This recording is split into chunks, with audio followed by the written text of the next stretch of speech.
सो है एवरीवन, आज हम करने वाले हैं टॉपिक हाइब्रिडाइजेशन, जो कि थोड़ा सा डिफ़िकल्ट टॉपिक है, तो उसे हम इजी वे में करते हैं। हाइब्रिडाइजेशन होता क्या है, उसकी ज़रूरत क्या है, इंपॉर्टेंस क्या है, वगैरह वगैरह, और उसके टाइप।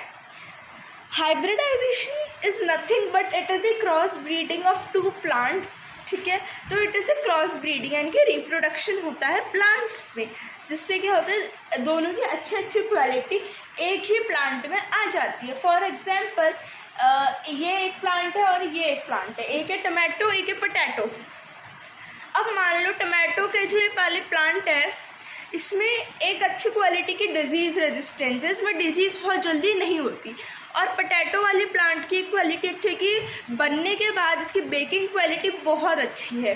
तो अब हमें क्या चाहिए, हमें ऐसा कोई चाहिए, मतलब फार्मर्स की ऐसी ज़रूरत थी, फार्मर्स ने कहा काश ऐसा हो जाता कि टमाटो की एक क्वालिटी और पोटैटो की एक क्वालिटी एक ही प्लांट में मिल जाती।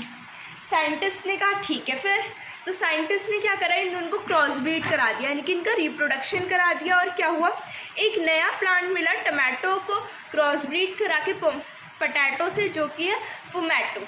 ठीक है, इसी तरह अलग अलग तरीके से होते हैं। तो हाइब्रिडाइजेशन 3 टाइप के होते हैं, इंटरवेराइटल, इंटर स्पेसिफिक और इंटर जेनेरिक।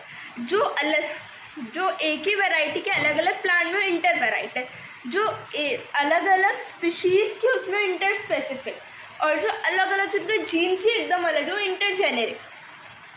अब इसकी नीड क्या है, इसकी ज़रूरत ही क्या है, इसकी इम्पोर्टेंस क्या है, वो एक क्वेश्चन बनता है 5 to 6 मार्क्स का, तो उसे समझते हैं।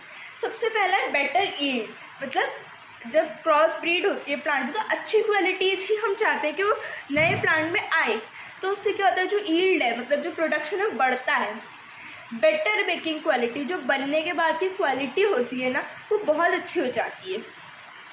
बायोटिक, एबायोटिक रेजिस्टेंस, मतलब जो प्लांट है हमारा, जो क्रॉस ब्रीड के बाद बना है, उसमें क्या होता है, रेजिस्टेंस होता है कि वो बायोटिक और एबायोटिक चीज़ों से प्रोटेक्टेड है। बायोटिक मतलब जैसे कोई इन्फेक्शन से, कोई डिजीज़ से। एबायोटिक मतलब कभी तेज़ बारिश हो गई, कभी जैसे केमिकल्स डाल दिए, वीडिसाइड, पेस्टिसाइड जो हम डालते रहते हैं प्लांट्स को प्रोटेक्ट करने के लिए, वो सब, तो उनसे रेजिस्ट हो सके। अडेप्टेबिलिटी मतलब अडेप्ट कर सके नेचर को, कभी बहुत तेज़ धूप पड़ गई, कभी ज़्यादा बारिश हो गई, इन सारी चीज़ों। मैच्योरिटी पीरियड मतलब मान लो कोई एक क्रॉप थी जो आपके 4 महीने में मैच्योर होती है, अगर वो 2 ही महीने में हो गई तो आपका क्या हुआ, जो लैंड है वो बच गया, तो उस लैंड में उस समय 2 महीने आप कुछ और उगा सकते हो। डिज़ायर्ड प्रॉपर्टी, आजकल ऐसा हो गया कि जो चीज़ें हमें चाहिए सिर्फ हम वही ऐड ऑन कर देते हैं इस नए प्लांट में।